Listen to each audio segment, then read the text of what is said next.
ఏమైంది? నువ్వు ఇక్కడే ఉంటే ప్రతిరోజు ప్రతి క్షణం ఇలాగే బాధపడాల్సి వస్తుంది. మనం ఇక్కడ ఉండొద్దు, మన ఇంటికి వెళ్దాం పద. సడన్ గా అలా అంటున్నారేంటండి? ఈ ఇంట్లో వాళ్ళతో కలిసి ఉండడం నాకు కూడా సంతోషమే మీనాక్షి. కానీ ఇక్కడే ఉంటూ ఇంకా ఎన్ని అవమానాలు పడతావు, ఎన్నని భరిస్తావు? పరాయి వాళ్ళు పగవాళ్ళు ఆశీర్వదించినా కూడా ఎవరు వద్దనరు. కానీ పల్లవికి నీ చేత్తో అక్షింతలు వేయించుకొని నీ ఆశీర్వాదం తీసుకోవడం కూడా ఇష్టం లేదు. అలాంటి పల్లవి నిన్ను అవమానిస్తుంది తప్ప అర్థం చేసుకోదు. కన్న బిడ్డ అర్థం చేసుకోలేదని కన్న తల్లిని వదిలిపోలేను కదండి. నువ్వే తన కన్న తల్లివని తెలిసినా కూడా పల్లవి మారుతుందన్న నమ్మకం నాకు లేదు. తన్ని 25 ఏళ్లు పెంచాను. పల్లవి గురించి నాకు బాగా తెలుసు.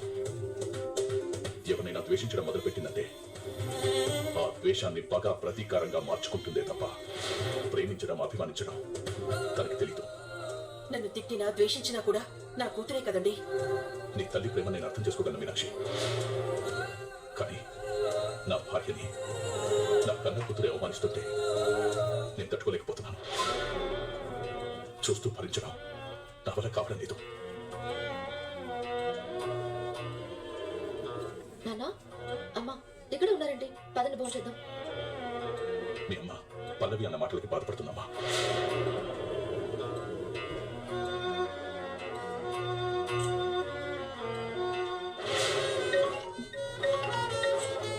ఎన్నిసార్లు కట్ చేసినా కూడా ఏ టైంలో కూడా ఫోన్ చేస్తూనే ఉన్నాడు.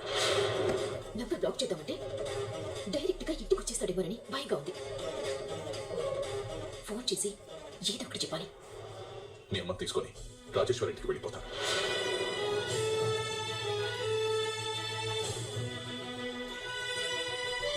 కానీ మీ అమ్మ రానంటుందమ్మా. ఆ ఇంట్లో ఇప్పుడు రాజేశ్వరి లేదు కాబట్టి తనని అడిగేవాళ్ళు, ఇబ్బంది పెట్టేవాళ్ళు ఎవరు ఉంటారు? నాతో రమ్మని నువ్వైనా మీ అమ్మకి చెప్పావని. యోనా, నువ్వు మా ఇంటికి వెళ్తావా?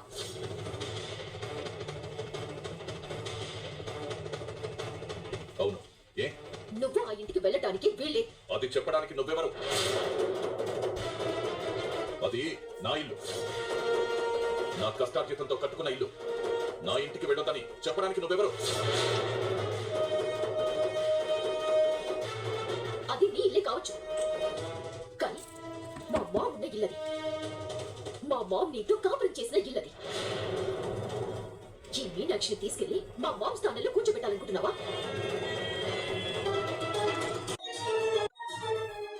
ఆయనకి సిగ్గు లేదు కాబట్టి మా మామ్ ఉండగానే మా మామ్ని వదిలేసి నీ పంచన చేరాడు. అప్పుడు ఇద్దరు కలిసి మా మామ్ని పరలోకానికి పంపించేశారు. కాబట్టి ఆమె స్థానాన్ని నువ్వు భర్తీ చేయాలనుకుంటున్నావా? It's impossible. నువ్వు ఆ ఇంటికి వెళ్తే మా మామ్ ఆత్మ క్షోభిస్తుంది, ఘోషిస్తుంది. అది తెలుసా నీకు? ఈయనని మా ఇంటికి తీసుకెళ్ళడానికి నీకు సిగ్గు లేకపోయినా నీతో రావడానికి ఎవరికైనా సిగ్గుండకలేదా? చాలా ఎక్కువ మాట్లాడుతున్నావు. ఆ ఇల్లు నాది. ఆ ఇంట్లో ఉండే హక్కు నాకున్నట్టే నాతో ఉండే హక్కు మీనాక్షికి కూడా ఉంది.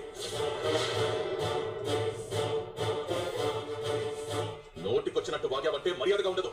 నాకు మర్యాదల గురించి చెప్పే ముందు ఈవిని తన మర్యాదని కాపాడుకోమని చెప్పు. కనుక మన ఇంట్లో అడుగు పెడితే నేను ఊరుకునేది లేదు. కాబట్టి నా ఇష్టానికి వ్యతిరేకంగా ఏం జరిగినా నేను తగ్గి ఉండాల్సి వస్తుంది. అది మా మామీ.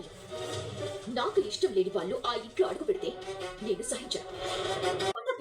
అర్థమైందా? నీ ఇష్టాలతో, నీ అభిప్రాయాలతో నాకు సంబంధం లేదు. నా ఇంటికి తీసుకెళ్తాను. ఏం చేస్తావో చేసుకో. చూడు,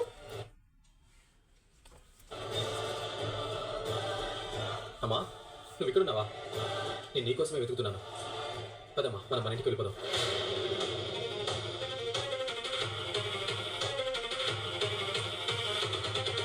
నేను ఎక్కడికి రాను, ఇక్కడే ఉంటాను.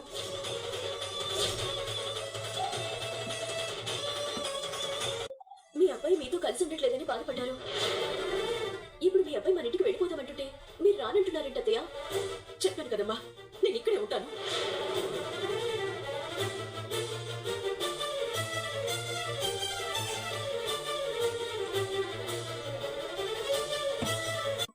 చేత్తో గోరు ముద్దలు తినిపించలేదు, జోల పాడలేదు, నిద్ర పుచ్చలేదు, నిన్ను ముద్దు చెయ్యలేదు. కన్న తల్లిగా నీకు చేయాల్సినవేమీ చెయ్యలేదమ్మా. అందుకే నువ్వు నన్ను తిట్టినా ద్వేషించినా కూడా ఇక్కడే ఉండి నీ యోగక్షేమాలు చూసుకుంటాను పల్లవి. నువ్వు ఇక్కడే ఎందుకుంటానంటున్నావో నాకు తెలుసు కాబట్టి నేను నిన్ను బలవంత పెట్టదలుచుకోలేదు.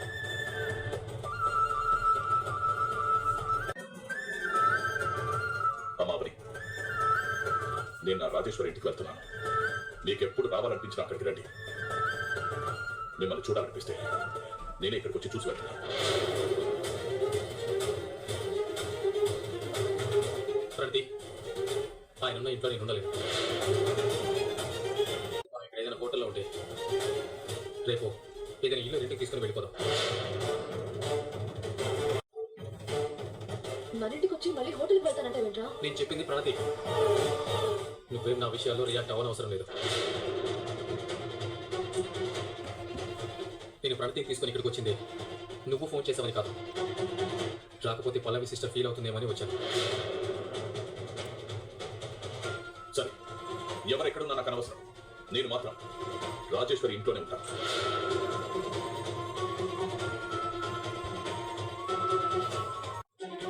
పద. భరత్, రాహుల్ రాత్రి పూట వచ్చింది, చూసుకొని వెళ్ళిపోతానంటున్నావేంటి? మన డాడీ చక్రధర ఆ ఇంట్లో ఉంటా అంటున్నాడు. ఆయన ఉన్న చోట నేను ఉండలేను, ఆయనతో కలిసి నేను ఉండలేను. నువ్వు రాజేశ్వరి అమ్మ ఉండమన్నారు కాబట్టి ఇన్ని రోజులు మీ ఇంట్లో ఉన్నాను. ఇప్పుడు ఆయన అది తనీలని చెప్తున్నాడు. ఇంకక్కడ నాకే పని, నేనుండను. నువ్వు అక్కడే ఆ ఇంట్లోనే ఉండాలి. ఎందుకు ఉండాలి సిస్టర్? ఆయన అంటే నాకు ఇష్టం లేదని నీకు కూడా తెలుసు కదా. ఆయన కోసం నువ్వు అక్కడ ఉండక్కర్లేదు, నా కోసం ఉండమని చెప్తున్నాను. ఇది నీ అత్తారిలో, నువ్వు ఇక్కడే ఉంటావు. రాజేశ్వరి అమ్మ చనిపోయింది, మీరిద్దరూ లేనప్పుడు నేను ఆ ఇంట్లో ఎందుకు ఉండాలి? ఆయనతో ఎందుకు ఉండాలి? చూడు భరత్, నేను చెప్పేది జాగ్రత్తగా విను. మా డాడ్ మా మామ్ని వదిలేసి వెళ్ళిపోయినప్పుడు తన ప్రాపర్టీ అంతా మా మామ్ పేరున రాశాడు. మా మామ్కి ఇచ్చిన ప్రాపర్టీకి నామినీగా నా పేరు రాయకుండా ఆయన పేరు ఉంచుకున్నాడు.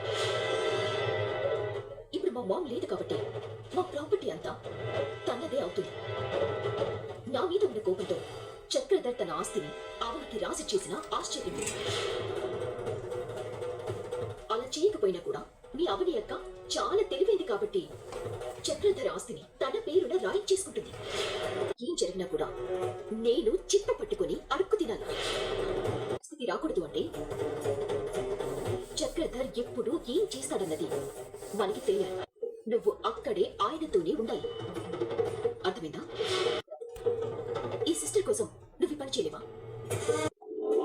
నీ కోసం ఆ ఇంట్లోనే ఉండాలి. Thank you Bharat.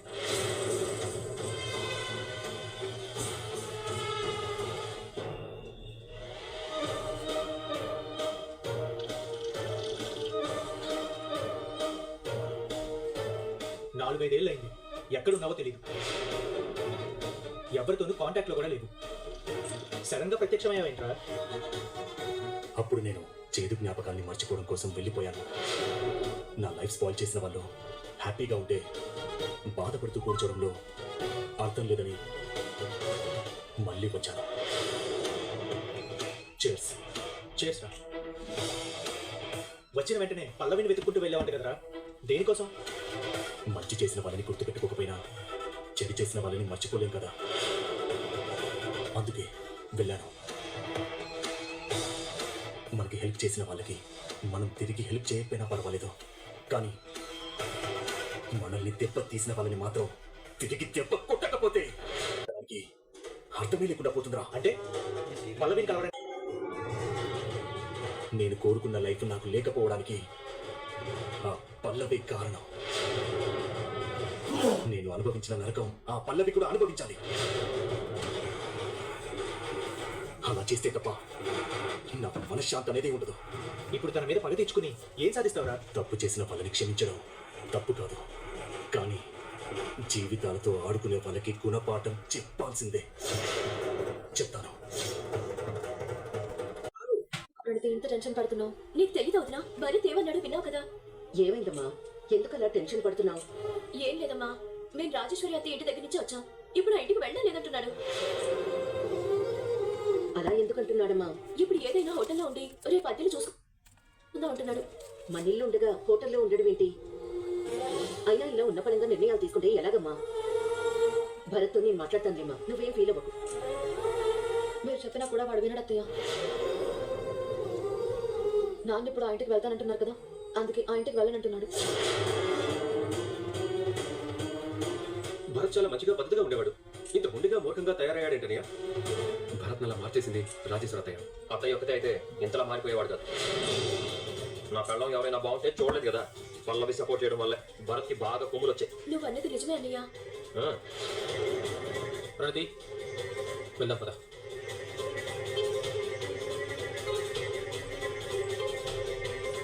అదేంటి భరత్, ఇంత రాత్రి వేళ ఎక్కడికి వెళ్తారా? ఆయన హోటల్కి వెళ్ళడం ఏంటి? హోటల్కి వెళ్ళడం లేదు, రాజేశ్వరి అమ్మ ఇంటికి వెళ్తున్నాం. రాజేశ్వరి పెళ్ళింటికా?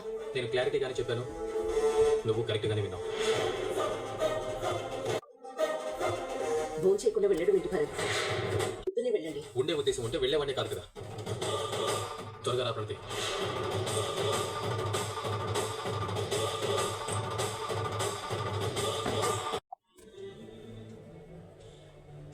నువ్వేం టెన్షన్ పడకు ప్రణతి, అక్కడ చక్రవర్తి మావ ఉన్నారు కదా, భరత్ నిన్నేం అనుకుంటా చూసుకుంటారు. ఎందుకురా భయపడుతున్నావు? నీకు మేమందరం ఉన్నాం కదా. భరత్ నిన్ను భయపెట్టినా బాధ పెట్టినా నాకు ఒక్క ఫోన్ చేయి చాలు. నేను వచ్చి వాడి బెండు తీస్తాను. కన్నయ్య, ప్రతి చిన్న విషయానికి ఎందుకు అంతలా ఆవేశపడుతున్నావు? వాడు ఏ ఇంటి నుంచి వచ్చాడో ఆ ఇంటికే వెళ్తానంటున్నాడు. దానికి ఎందుకు అంత డిస్కషన్?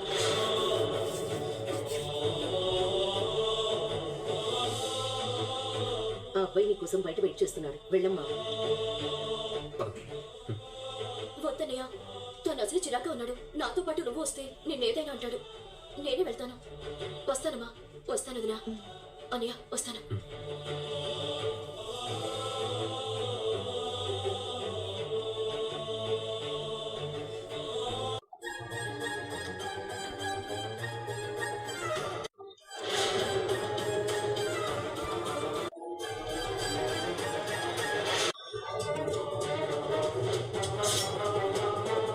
నన్ను ఎందుకు ఇలా టార్చర్ చేస్తున్నావు? జరిగినవన్నీ నువ్వు మర్చిపోయావు, నేనేది మర్చిపోలేదు. అందుకని ఇప్పుడు నా మీద పగ తీర్చుకోవాలనుకుంటున్నావా? ఎస్,